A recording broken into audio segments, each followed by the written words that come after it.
자, 우리 앞뒤 좌우로 함께 인사 반갑게 한번 나누시기 바랍니다.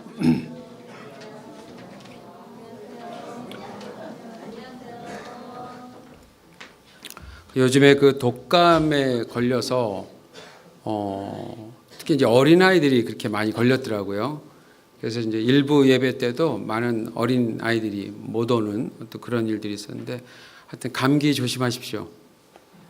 갈수록 감기가 굉장히 강해지는 것 같아요. 여러분, 몇 년 전에 그 감기라는 영화 있었죠. 한국에 보진 않았는데 그 영화 감독들은 예언하는 능력이 있는 것 같아요. 근데 진짜 여러 가지 상황을 볼 때 앞으로 이런 것들이 좀 우리가 더 면역성이 없어지는 것 같은, 그래서 어떤 감기균이나 이런 것들의 바이러스에 굉장히 공격을 당하는, 막지 못하는 이런 일들이 계속 생기는 것 같습니다. 하여튼 몸도 잘 관리해야 영적으로도 잘 관리가 될 수 있어요. 영이냐 뭐 육이냐 다 중요한 겁니다. 어느 하나 중요하지 않은 게 없으니까 하여튼 몸 관리도 이 겨울에 잘 하시기 바랍니다.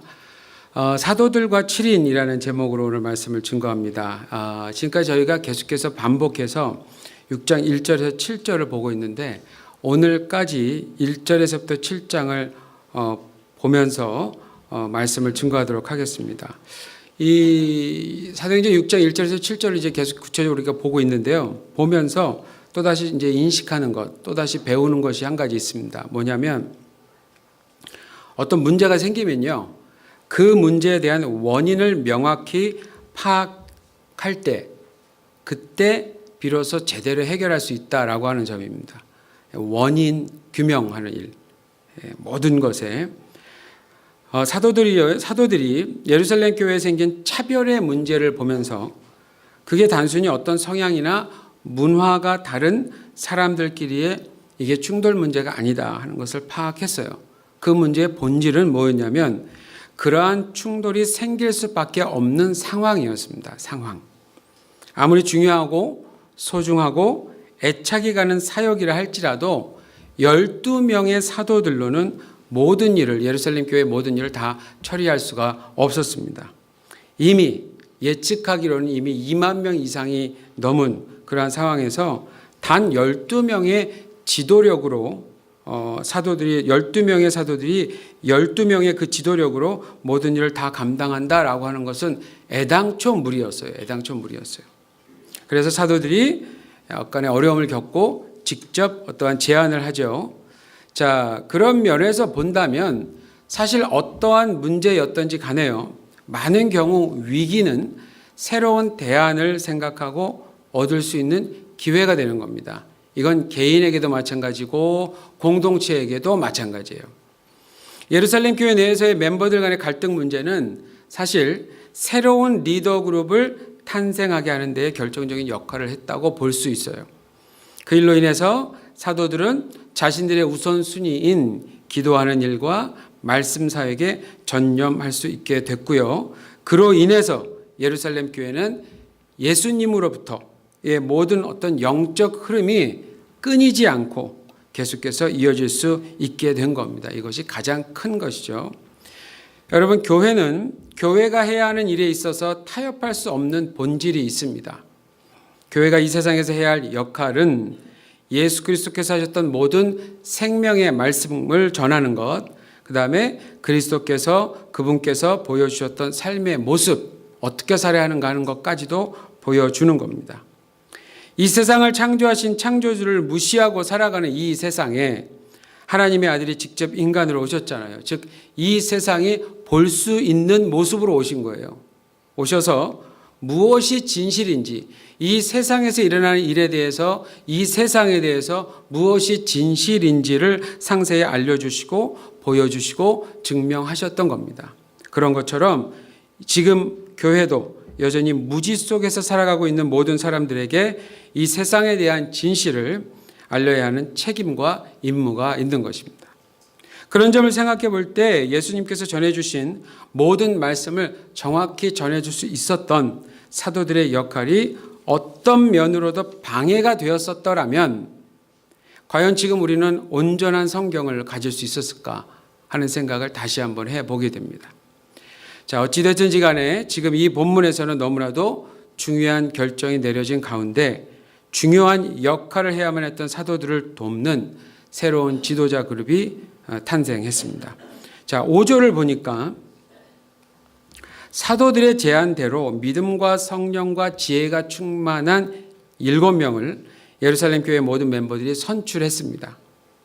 여기서 거듭 강조해야 할 것은 새로운 리더 그룹을 교회의 멤버들이 뽑았다라는 점입니다. 제안은 사도들이 했고 결정은 멤버들에게 맡긴 겁니다. 이 점은 교회가 예수님의 몸이라고 하는 개념을 사도들이 충분히 적용했다라고 볼 수 있어요. 그런데 그렇다고 해서 예루살렘 교회의 모든 일을 하나하나 다 멤버들에게 결정을 위임한 것은 아닙니다.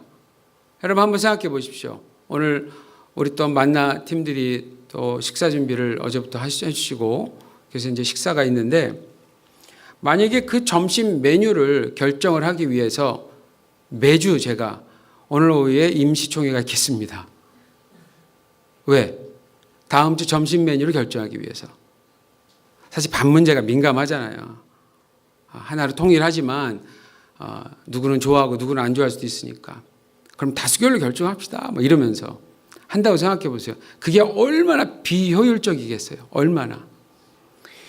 여기서 여러분 이제 예루살렘 교회가 2만 명이 넘었다고 한다면 일일이 멤버들에게 물어보면서 하다가는 아마 하나도 결정하지 못할 거예요.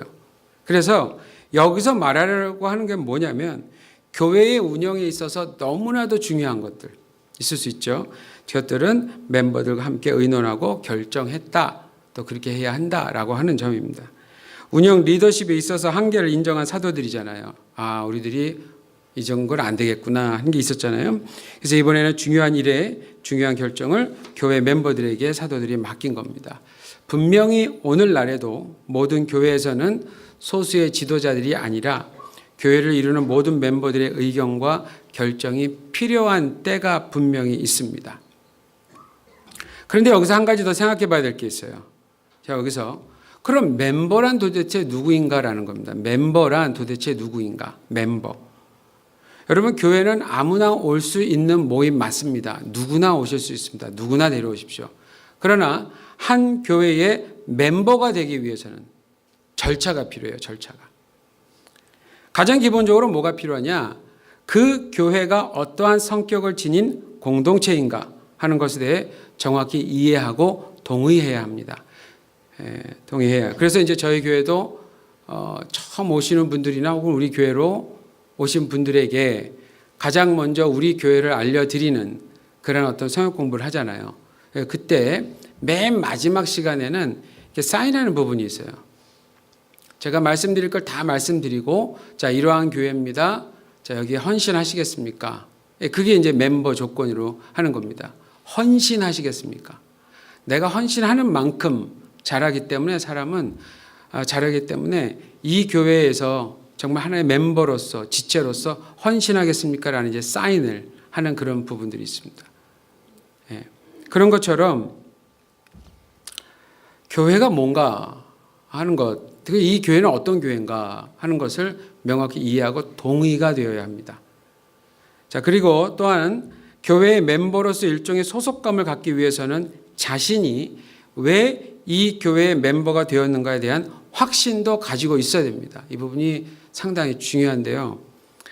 한 교회의 멤버가 되는 것은 한 목회자가 어느 한 교회의 담임 목사로서 부르심을 받는 것과 비중이 같습니다. 저는 우리 교회 멤버십 교육 아까 말씀드린 그 가족의 삶이라는 것을 가르칠 때 뭐를 꼭 언급을 하느냐, 우리 교회 멤버가 되기 위해서 주님의 부르심을 받으셨는지에 대한 것을 꼭 언급을 합니다. 그래서 저희 그 교회 정관에는 어떻게 되어 있냐면, 만약에 예수 안 믿는 분이 오셔서 우리 교회에서 예수를 믿고 또 우리 교회에 헌신하기로 동의하고 세례를 받으신 분들은 바로 멤버가 되시는 건데, 그렇지 않고 다른 교회에서 오시는 경우가 많잖아요. 그럴 때는 저희가 총 한 6개월 정도의 시간을 드려요. 권면하기를 그렇게 합니다. 6개월 정도의 시간을 드리면서 그 기간 안에 기본 과정으로서 3개 과목을 해보신 후에 6개월 정도 되면 교회를 다니셨던 분들은 어느 정도 알 수 있잖아요. 그러니까 한번 보시고 충분히 그 시간에 정말 주님이 나를 이곳으로 인도하시나 하는 것을 사실은 결정은 누가 하는 거죠? 내가 하나요? 엄밀히 보면 하나님이 하시겠죠. 하나님의 교회에 하나님의 일꾼을 두시는 문제인데 그걸 어떻게 우리가 함부로 결정하겠어요? 그러니까 주님 앞에 물어봐야 되는 거예요. 정말 이 교회가 주님 맞습니까? 주님 나한테 이 교회를 보내셨습니까? 하는 것들을 물어보셔야 되는 거예요. 그래서 6개월 정도의 기간을 드리는 걸로 그렇게 되어 있어요. 정관에. 예. 너무나 중요하기 때문에 그렇습니다. 멤버가 되면 나는 정말 이 교회의 가족이다. 난 가족이다. 라고 하는 이 가족관과 소속감을 갖는 게 중요해요. 자신이 속한 교회에 대한 명확한 이해와 그 교회에 대한 소속감이 확실히 있을 때에만 교회에서 일어나는 모든 일들에 대해 분별력을 가지고 잘 처리할 수 있습니다. 그래서 더 중요한 겁니다. 우리 교회라고 하는 인식이 명확할 때만이 관심을 갖게 되고 그리고 어떠한 문제를 잘 해결하려고 하는 어떠한 의지를 갖게 되는 거예요. 그냥 알아서들 해. 난 몰라. 난 힘들어. 이제 안 할래. 이런 말씀하시면 안 되죠. 그렇다고 또 뭐 막 눈에 막 그냥 불을 켜면서 뭐 공격하듯이 하는 그것 그런 게 아니라 정말 우리의 일이면 내 일이잖아요. 나의 일. 우리의 일이면 나의 일이잖아요. 예, 그런 것들을 생각하시면 소속감을 생각하시면서 가족이라는 것을 잊지 않고 내 문제처럼 함께 고민하고 기도해 가면서 해결점을 찾는 거예요. 예루살렘 교회를 이루는 모든 멤버들이 그러한 맥락에서 사도들의 제안을 받았고 그리고 그들은 기쁨으로 7명의 새로운 지도자들을 선출하게 된 겁니다. 그리고 또 눈여겨봐야 할 게 있습니다. 자, 그렇다면 이번에 이제 멤버를 봤잖아요. 그렇다면 이 멤버들이 뽑은 이 7명 있죠. 이 7명은 과연 어떤 사람들이었는가 하는 겁니다. 어떤 신학자들은요. 이들은 오늘날 집사라는 직분을 대표하는 최초의 7인이다라고 말하기도 합니다. 제 성경이 옛날 오래전 건데 여기 보니까 그 성경 장 몇 장이 시작될 때 그 위에 보통 제목들을 적어놨습니다. 예, 그건 성경 아니에요, 여러분. 그건 그냥 편하게 이해가 쉽도록 적어놓은 겁니다. 근데 제 성경에 뭐라고 적어놨냐면 7 집사 선출 이렇게 적어놨어요. 그러니까 상당히 많이들 이 부분을 보고 집사다라고 하는 분들이 많고요. 또 어떤 분들은 아니다. 오늘날의 장로에 해당하는 사람들이다라고 말하기도 합니다. 여러분들 어떻게 생각하시는지요? 여러분들 성경에 뭐라고 나와 있는지 보시면 아마 뭐 여러 표현이 되어 있을 것 같은데요. 자, 집사라고 주장하는 분들의 근거는 뭐냐면 오늘날 집사를 의미하는 디큰이라는 영어 단어가 2절에 보시면 거기 일삼는이라는 말이 나와요. 일삼는, 봉사하는 뭐 이런 말이에요. 그래서 이 단어에 고대 그리스 헬라어로부터 파송했다라고 해서 그러한 주장을 하는 거예요. 다이코노스 뭐 이런 영어 이 그리스 단어거든요. 옛날. 그러니까 이게 이제 거기서부터 파생돼서 디큰이라는 영어 단어가 나온 거예요. 그리고 장로라고 주장하는 분들은 뭐냐면 이 7인이 이제 앞으로 조만간 곧 다음번에 이제 우리가 나눌 말씀 9절에서 보면 여기서 뽑힌 사람들의 이야기가 나와요. 그리고 그분들의 이제 활약이 대단합니다. 그래서 이분들이 했던 그 일을 보니까 그 맡은 일의 비중을 볼 때 오히려 오늘날의 장로와 같다라고도 얘기합니다.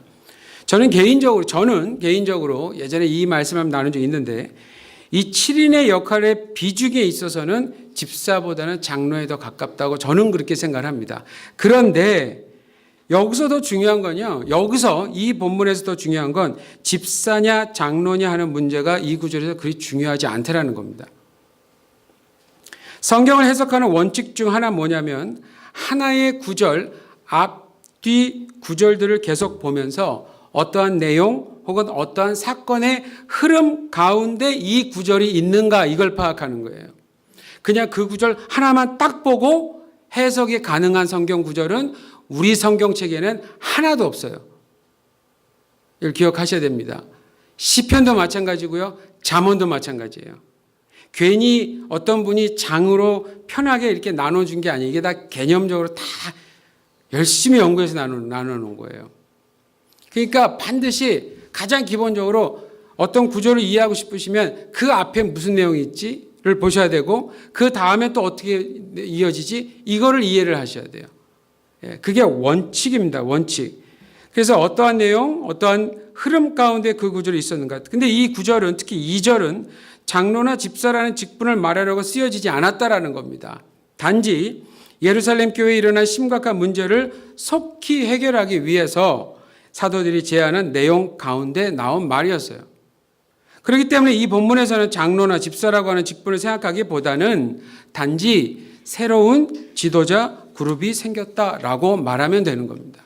새로운 지도자 그룹이 생겼다. 특히 더 관심을 가져야 할 것은 여기서는 직분 자체가 아니에요.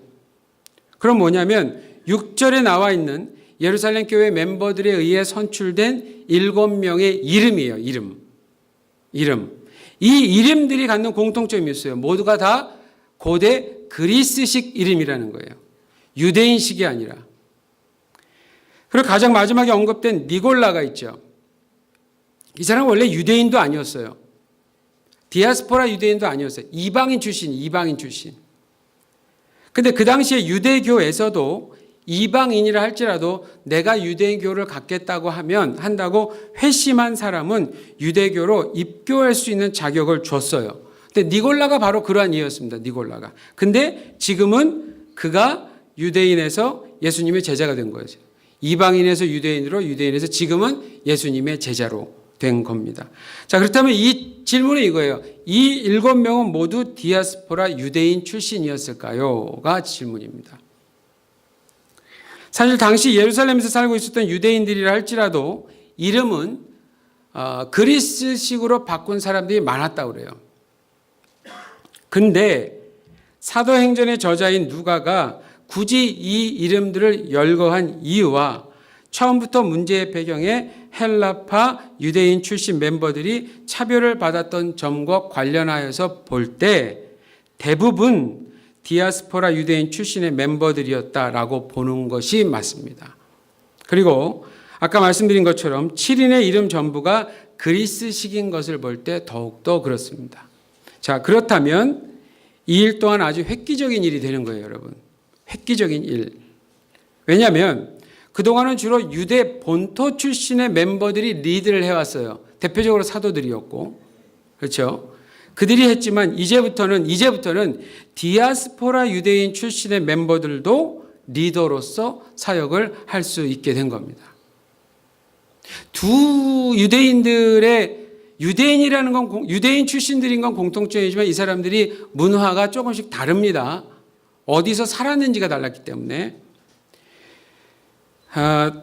특히 지금 이 일이 예루살렘이라고 하는 유대 보수주의 도시에서 일어났다고 하는 것은 아주 의미심장한 겁니다. 여러분, 이게 교회예요. 이게 교회. 교회의 멤버들을 돌보는 사역을 하는 데 있어서 그 지도자들을 세우는 일에는 절대로 차별이 있어서는 안 되는 겁니다.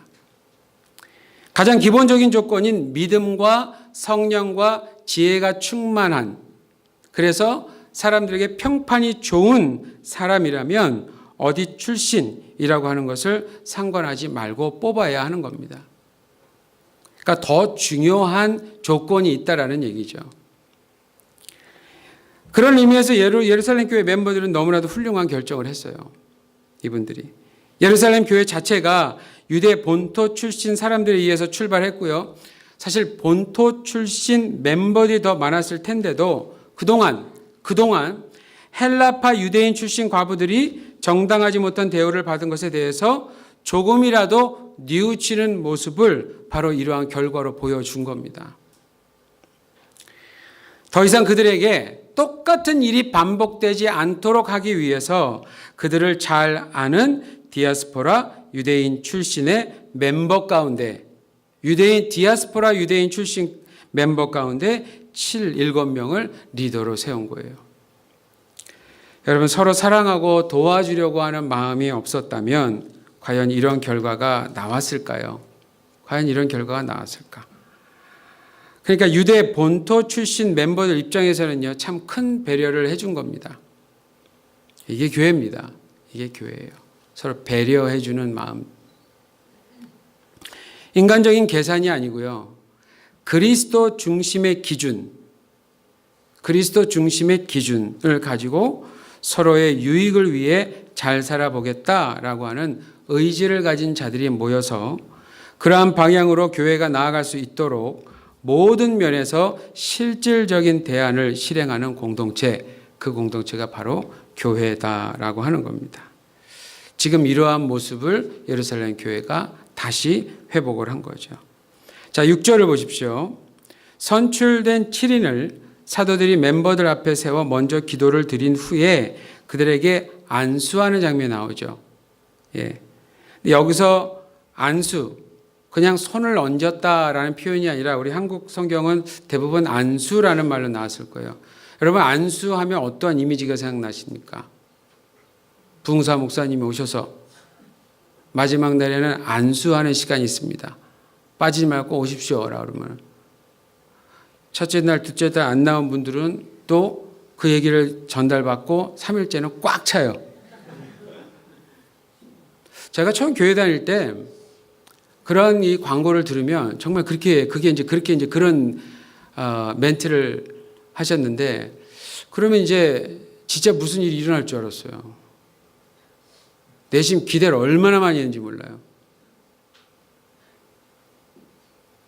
제가 처음에 미국에서 다닌 신학교가 오순절 개통 신학교였어요. 그러니까 거기는 매일 오순절 개통은 이제 그게 장점이에요. 시작할 때도 예배, 끝날 때도 예배. 끝날 때는 이제 주로 말씀을 듣는 시간. 근데 그러면 이제 월요일부터 금요일까지 매주 게스트 스피커가 달라요. 그러니 얼마나 말씀 많이 들었겠어요. 유명한 분들도 많이 오셨고. 예. 그래서 이제 듣는데 어떤 분은 정말 이제 오순절 개통이니까 그런 활동하시는 분들이 계세요. 그러니까 손을 대면 저 뒤로 퍽 날아가.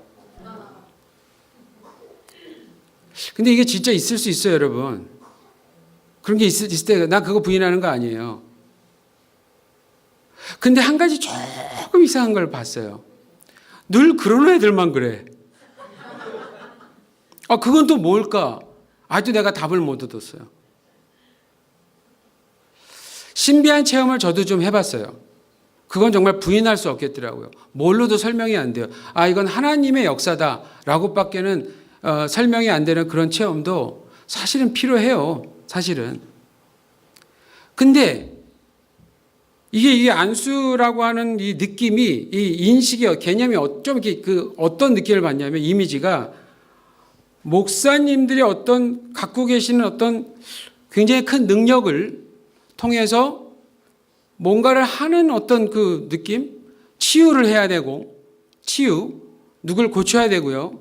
또 막 악한 영에 시달린 사람을 다시 자유케 해야 되고, 이런 일에만 자꾸 국한시키는 어떤 느낌? 그리고 뭔가 권위를 느끼게 하는 이런 것이 있었거든요. 여러분, 근데 여기서 말하는 안수는 뭐냐? 전가한다라는 의미예요. 전가. 이제까지 사도들이 해왔던 일을, 그러니까 이게 보세요. 7명이 선출된 것을 앞으로 나오라고 합니다. 앞으로. 모든 멤버들 앞에 세워서 명확히 보여주고 그분들한테 손을 얹는 거예요. 이게 뭐냐면 구약시대 때, 제가 몇 번 말씀드린 적이 있는데 구약시대 때의 안수는 이런 의미가 있어요. 내게 있는 것이 당신에게 간다예요. 예를 들어서 성막에서 내가 이제 제사를 드리러 가요. 내 죄를 회개하기 위해서 특별히 하나님께서 명령하신 방법대로 그 당시 때는 그래서 동물을 데리고 가려고 하는데 예를 들어서 양을 갖고 가요. 그러면 앞에서 제사장이 나와서 양을 검사합니다. 양을 다 검사해서 아무런 문제가 없으면 직접 당사자가 그 양의 머리 위에 손을 얹어요. 그리고 기도하라고 그래요. 회개하라고 그래요. 그럼 그때 어떤 기도할까요? 하나님, 내가 이런 죄를 저질렀습니다. 내가 죽어야 하지만 나의 죄를 얘한테 전가시켜서 난 용서해 주시고 얘를 대신 가져가 주세요. 이렇게 하는 거예요. 누가 안수한다고요? 누가? 자기가 직접. 그러니까 이렇게 전가되는 의미를 갖는 거예요. 의미. 마찬가지로 안수는 그러한 측면이 있어요. 위임이라고 하는 측면이에요. 여기서는 지금. 그동안 사도들이 해왔던 일들을 선출된 이 7명에게 그대로 위임합니다 라고 하는 의미로 손을 대는 거예요. 단순히 어떤 뭐 권위를 막 나타내려고 막 손을 딱 대니까 그동안 사도들에게서 뒤에서 후광이 쫙 났을까요? 그런 건 없잖아요, 성경에. 그래서 모든 이들이 갑자기 엎드려서 사도들을 경배했더라. 이런 기록 없잖아요. 전혀 없어요, 전혀.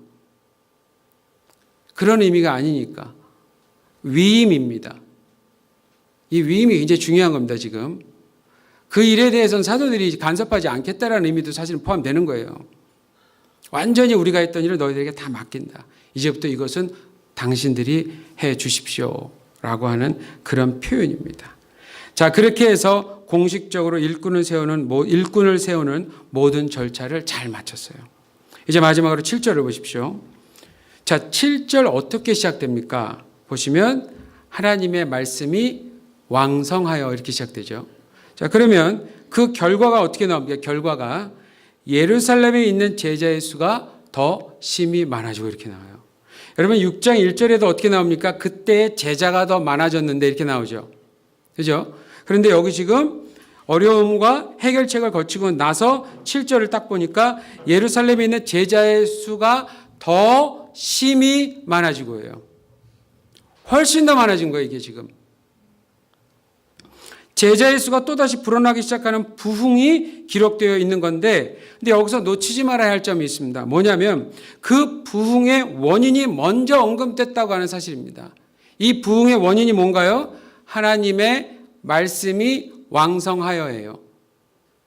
하나님의 말씀이 여러 곳으로 확산된 거예요. 확산된 거. 여러분, 왜 사도들이 기도하는 일과 말씀 사역에 집착했는지 이제 아시겠습니까? 왜 그게 중요한지 아시겠습니까? 하나님의 말씀은 사람을 살리는 일의 유일한 해결책이 됩니다. 그렇기 때문에 사도들은 7인을 따로 세우고 나서는 바로 그 일에 전념한 거예요. 이전에도 그랬지만. 그 결과 예루살렘 교회의 확장은 또다시 시작된 겁니다. 그러니까 하나님 말씀을 잘 가르칠 수 있는 사도들과 그들이 그 일에 전념할 수 있도록 돕는 7인의 역할이 서로 시너지 효과를 낸 거예요. 시너지 효과를 내면서 갖게 된 결과라고 하는 겁니다. 그러니까 여러분, 이 사람의 수가 늘어가기 위해서는 첫 번째 있어야 될 것은 당연히 하나님 말씀의 확산이에요. 하나님의 말씀이 확산되지 않고 우리끼리 우리 안에서 어떠한 이벤트를 해서 되겠다.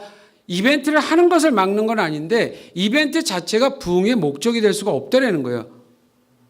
도구가 될 수가 없다라는 거예요. 분명히 성경은 그리고 예루살렘 교회가 무엇을 경험했느냐? 역시 하나님의 말씀이 들어갈 때 부흥되더라입니다. 정말 제자의 수가 그때 되는구나라는 거예요. 교회는 하나님의 말씀을 정확하게 가르쳐야 하는 공동체이기 때문에 그렇습니다. 그 일을 위해서 먼저는 말씀을 가르치는 자들이 있어야 하는 거고요. 동시에 말씀 가르치는 자들이 그 일에 전념할 수 있도록 돕는 자들이 필요합니다. 더 간단히 말씀드리면 교회에는 하나님의 말씀을 가르치는 교육이 필요하고요. 그리고 그 일이 왕성히 진행될 수 있도록 돕는 행정이 동시에 필요한 거예요. 어떤 구조가 필요한 거예요, 이게. 이런 구조가. 그래서 이 두 분야는 어느 하나라도 없어서는 안 되는 마치 동전의 양면과 같은 거예요. 그래서 사도들과 7인,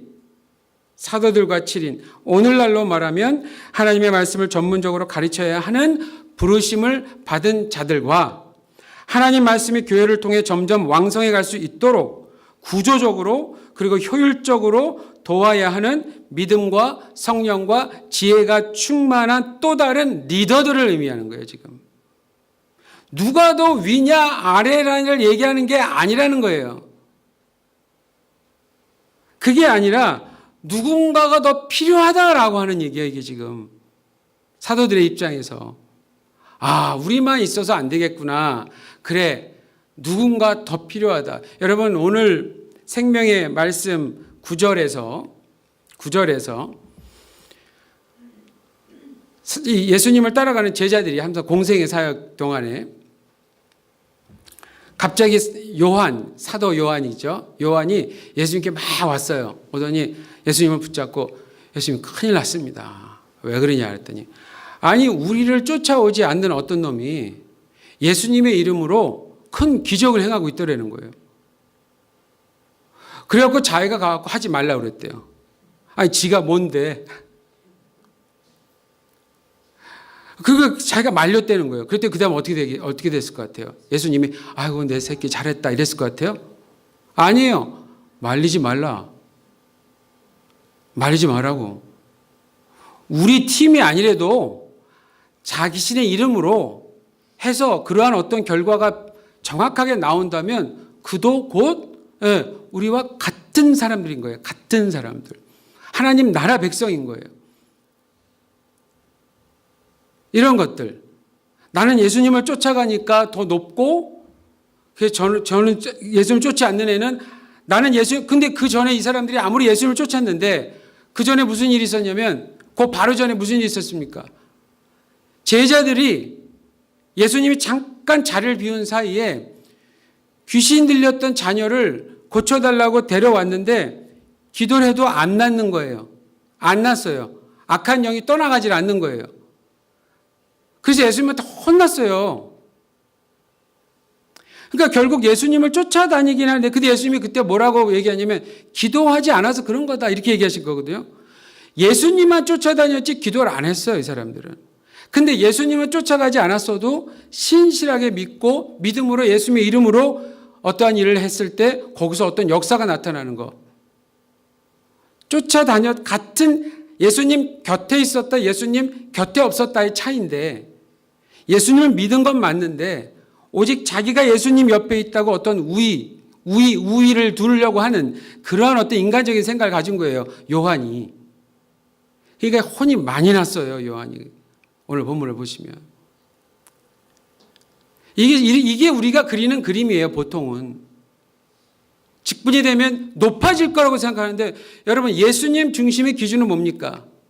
크려고 하면 작아져야 돼요.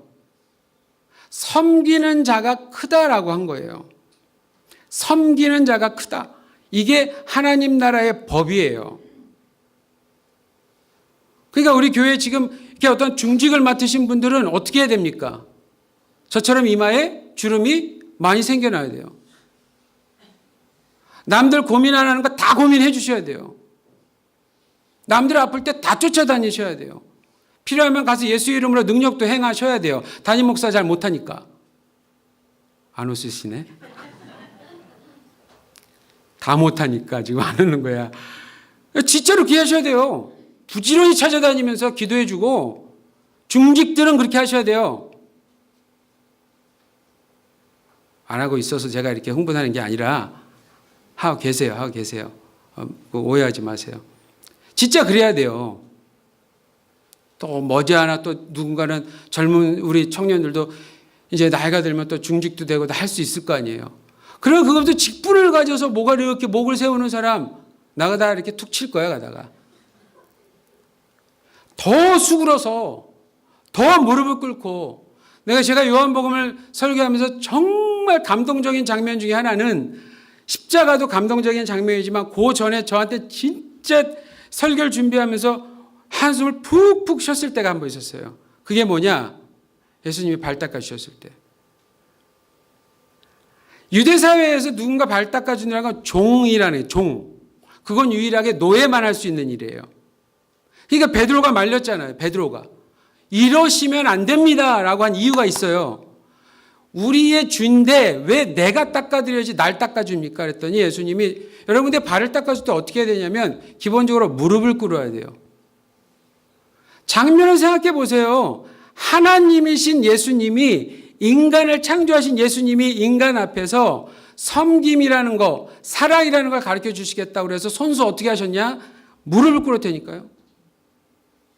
그리고 우리의 죄를 사해 주겠다고 뭘 하셨냐? 십자가에서 죽으신 거예요. 우리가 이런 분을 쫓고 다니는 거예요, 지금 우리가. 우리가 이런 분의 제자라고 하는 것을 확실하게 얘기하는데 왜 교회 구조에 있어서는 왜 우리 자꾸 이렇게 한국교회나 자꾸 이렇게 무슨 직분에 대해서 그렇게 집착을 하냐고요. 잘 하면서 집착하면 모르겠어. 여러분, 한국교회 대부분 지금 직분 문제 때문에 많이 싸우잖아요. 근데 성경을 보니까 그게 아니에요. 심지어 사도들도 내가 위다라고 하질 않았다니까요. 여러분, 나중에 서신서를 보면 사도들이 자기를 어떻게 설명하지 않으십니까? 나도 너희들과 같은 장로요. 나도 너희들과 같은 성도요. 이렇게 소개해요. 위아래를 지금 얘기하는 게 아니에요. 사도들 입장에서는 우리를 도와줄 누군가 또 다른 리더가 필요하다. 그래서 이거는 리더 그룹이에요. 리더 그룹. 이 사람들은. 이 사람들도 없어서는 안 되는 거예요. 그런 면에서 볼 때 우리 교회가 잘하고 있는 것 가운데 하나. 제가 이건 정말 제 입장에서 얘기할 수 있는 거. 제가 말씀을 준비할 수 있도록 정말 저를 배려를 해 주세요. 책임 여건도 그렇고 우리 사역 리더들도 그렇고 이건 제가 입에 지금 침을 발라가면서 거짓말하는 게 아니라 침 안 발랐어요. 정말로. 그러니까 정말 제가 일주일 동안 여러분이 말씀을 준비한다라는 게 우리 이번에 지금 그 셰퍼드 라이프 3권까지 공부하신 분들 우리가 많이 나눴지만 우리 이용 집사님께서 이런 표현, 행간을 읽어라. 제가 아까 누군가 얘기했지만 이용 집사님과 제가 공동 저서를 하나 쓰려고 지금 성경을 해석하려면 아까 말씀드린 것처럼 절과 절의 가운 그 사이에 어떤 일이 있었는지를 추측하고 파악해야 돼요. 근데 성경이 쉽다고요? 말도 안 돼.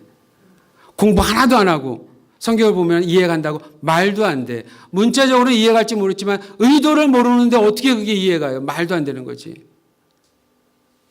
근데 여기서 이제 3권을 이제 끝날 때 그 훈련을 시켜요. 왜 우리가 해석이 필요한가? 해석이 정확해야 적용이 정확하다라는 얘기가 거기 또 나와요. 그렇게. 그래서 이 일을 하려는데 지금 말씀을 준비할 때도 보면 여러분 제 방에 와서 책들 많죠. 근데 그건 적은 거예요. 그건 적은 거예요. 진짜. 더 많은 분이 더 많아. 근데 난 처음에 왜 책을 저렇게 다 사가? 저거 다 샀으면 집 한 채 샀겠다 할 정도로 하는 분들도 있어요. 이 벽이 지금 이 정도 벽이 모자랄 정도로 책을 모으는 분들도 목사님도 봤어요. 근데 그게 왜 필요할까 해서 제가 막상 설교를 하는 사람으로 지금 생각을 해보니까 이제 이해가 가겠어요. 그 책들이 다 자료가 되는 거예요. 하나하나에 몇천 년 전에 쓰였던 이 글을 지금 제가 여러분들의 그 의도를 파악해서 정확하게 말하려면 긴장도 되고 설교를 다 준비하고 또 보면서 이건 아니야 그러면 어떤 건 지우고 어떤 건 수정하고 이거를 거치고 그러면서 쓰는 거예요. 그래도 만약에 제가 틀린 게 있으면 어떻게 해야 되냐면 다음 주에서 만약 틀린 게 있으면 제가 지난번에 잘못 얘기했습니다 라고 얘기를 해야 돼요. 한 이찬수 목사님이라는 분은 그렇게 하시더라고요. 그런 면에서 참 잘하시더라고요. 반드시 자기가 했던 것에 혹시 틀린 설명이 있으면 분명히 그걸 가지고 지난 몇 월 며칠에 제가 한 설교 중에 이런 분이 제가 잘못 얘기했습니다. 정정하겠습니다. 이렇게. 나는 그거 일본의 뉴스 아나운서들만 하시는 줄 알았더니 아니요. 목사들, 설교자들이 해야 돼요. 왜요? 하나님 말씀이니까. 아니 하나님 말씀인데 정확하게 안 전하면 어떻게 하겠다는 거예요. 이 중요한 하나님 말씀이 정확하게 의도대로 정해질 때만이 그 교회는 하나님의 진짜 부흥, 하나님이 그 교회를 어떻게 운행해 가시겠다라고 하는 그런 관점의 부흥, 단순히 사람의 수가 아니라 하나님이 내가 이 교회를 어떻게 사용하겠다라고 하는 그거 감 잡는 교회, 그걸 깨달을 수 있다는 거예요. 근데 그 일이 말씀 전하고 가르치는 자들만 혼자서 안 되는 거예요. 같이 모였으니까 우리가 운영을 해야 되잖아요. 행정이 있어야 돼요. 그 일을 돕는 사람들이 견실하게 서 있을 때 같이 말씀 전하는 자와 함께 하나의 뜻을 가지고 교회의 유익을 위해서 하나님 나라 확장을 위해서 무엇을 해야 되겠다라고 하는 것을 알고 잘 같이 따라가고 함께 으쌰으쌰 해가면서 서로 윈윈 해가면서 할 때 그때 교회는 성장하기 시작할 수 있다는 거예요. 나는 그런 면에서는 지금 우리 교회에 빛이 보이고 희망이 보인다고 저는 믿어요. 누군가 더 필요하다라고 하는 의미입니다. 이 중 어느 한쪽이라도 없으면 교회는 제대로 성장해 갈 수 없기 때문입니다. 사도들은 7명에게 자신들이 해오던 일들을 위임했고요. 7인은 사도들을 도왔습니다. 여러분, 7절에 기록된 결과는 오늘 우리가 유심히 봐야 할 모습이에요. 수가 늘어간 거, 결과. 그러나 더 중요한 건 그 원인이 어디에 있었는지, 그 원인이 어디에 있었는지를 여러분들 우리는 꼭 기억하고 있어야 합니다. 저는 믿습니다. 주님이 우리 교회에도 그러한 균형이 있도록 오늘도 성령님을 통해 계속해서 도와주시고 계신다는 것을 기도하겠습니다. 사랑해 주님, 오늘도